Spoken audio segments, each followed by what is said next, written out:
नमस्कार। Newsletter with Rakesh Ranjan में आपका स्वागत है। राजनीति सचमुच गजब की चीज़ है। इसमें फरमाइश पर सब कुछ मिल जाता है। यहाँ तक कि दलों के बड़े नेता अपने विरोधी दलों से फरमाइश पर उम्मीदवार भी मांग लेते हैं, मिल भी जाता है। हाँ, कभी कभी धोखा हो जाता है, जनता गफलत में रहती है, नकली उम्मीदवार को असली मानकर वोट देती है, असली उम्मीदवार हाथ मलते रह जाता है यानी हार जाता है। इस तरह के राजनीतिक हादसे में एक नहीं अनेक उदाहरण है। और की बात छोड़िए, जानकारी रखने वालों के मुताबिक पूर्व मुख्यमंत्री कर्पूरी ठाकुर के साथ भी एक बार ऐसा हो गया था। बात 1984 के संसदीय चुनाव की है। कर्पूरी ठाकुर समस्तीपुर से उम्मीदवार थे।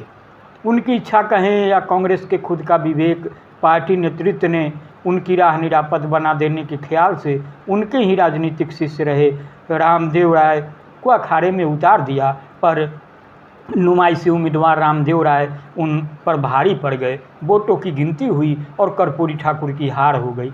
दिलचस्प बात यह कि रामदेव राय भी वाकिफ थे कि उन्हें कर्पूरी ठाकुर से हारने के लिए मैदान में उतारा गया है, जीतने के लिए नहीं। अपने गुरु की हार से रामदेव राय को बहुत ग्लानि हुई। गाहे बेगाहे अपने लोगों के बीच वह खुद इसकी चर्चा करते थे। जानकार बताते हैं कि बहुत कुछ ऐसा ही हुआ था सारण संसदीय क्षेत्र में पूर्व मुख्यमंत्री राबड़ी देवी के साथ। वहाँ हार हो गई जब उन्होंने आगे चुनाव लड़ने से मना कर दिया। तब से उनका काम उस सदन की सदस्यता से चल रहा है।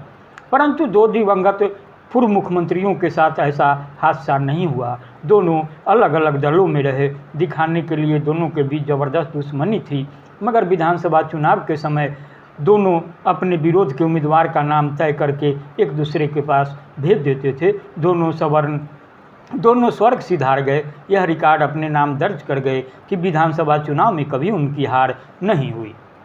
पूर्व मुख्यमंत्री नीतीश कुमार को इस स्थिति से मुकाबला नहीं करना पड़ा।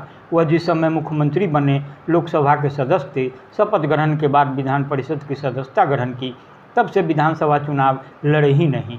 इस समय भी विधान परिषद के सदस्य हैं। अप्रैल से उनका अगला 6 साल वाला कार्यकाल शुरू हो जाएगा। इस तरह की सेटिंग विधानसभा में ही नहीं होती है, लोकसभा में भी होती है। राजनीति में रुचि रखने वाले लोग सच या झूठ गप गोष्ठी में खुले तौर पर चर्चा करते हैं कि सत्तारूढ़ जदयू के पूर्व राष्ट्रीय अध्यक्ष राजीव रंजन सिंह ललन सिंह को इस काम में महारत हासिल है। पहली बार चुनाव मैदान में उतरे थे तब सेटिंग की ज़रूरत नहीं थी, लहर पर लोकसभा पहुंच गए थे। चर्चाओं के मुताबिक दूसरे चुनाव से सेटिंग शुरू हो गई। तीसरे चुनाव में भी सेटिंग हुई, लेकिन वह सेट नहीं हो पाई। चारों खाने चित हो गए। चौथे चुनाव में सेटिंग हुई और लहर की सवारी का मौका मिल गया, लेकिन इस बार फिर सेटिंग की नौबत आ गई है। इसकी चर्चा उनसे खार खाए लोग इस रूप में करते हैं।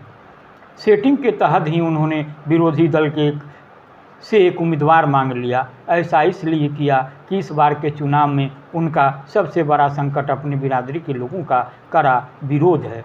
इसी को दृष्टिगत रखकर बिरादरी के बीच दुश्मन के रूप में चिन्हित उम्मीदवार की उन्होंने फरमाइश की। पूर्व में मदद करने के एवज में विरोधी दल की ओर से उन्हें फरमाइशी उम्मीदवार उपलब्ध करा दिया गया। ऐसी उम्मीद है कि सब कुछ ठीक ठाक रहा तो फरमाइशी उम्मीदवार के बल पर लोकसभा में पहुंचने का रास्ता आसान हो जाएगा। फिर भी दिक्कत इस बात से हो सकती है कि उनकी बिरादरी वालों को भी इस राज का पता चल गया है। 3-4 दिन पहले बिरादरी वालों की बड़ी बस्ती मोकामा के मोल्दिया टोला में उनका जो रूखा सूखा स्वागत हुआ, उससे खुद व खुद इसकी पुष्टि हो जाती है। स्वागत करने वालों की संख्या जो हो रही हो, उसी टोला के रहने वाले पूर्व सांसद सूरजभान सिंह और नलिनी रंजन शर्मा उर्फ ललन सिंह की गैर मौजूदगी ने जबरदस्त तरीके से लोगों का ध्यान खींचा। साथ में ललन सिंह की पेशानी पर पड़े बल ने भी। तो क्या यह माना जाए कि मुंगेर में इस बार राजीव रंजन सिंह उर्फ ललन सिंह फंस गए हैं? परिणाम तो नियत तारीख को सामने आएगा और सब कुछ साफ हो जाएगा, लेकिन फिलवक्स तो ललन सिंह के सियासी सफ़र पर संशय के बादल तो छाए हुए दिख ही रहे हैं। तो बहरहाल इतना ही, आप इसे सुने और गुने। हाँ, मेरा आग्रह होगा कि सुनने गुनने के बाद अपनी प्रतिक्रिया से भी ज़रूर अवगत कराएं। हाँ, लाइक करें, शेयर करें, और अगर आपने अब तक newsletter with Rakesh Ranjan को सब्सक्राइब नहीं किया है तो सब्सक्राइब भी करें। नमस्कार।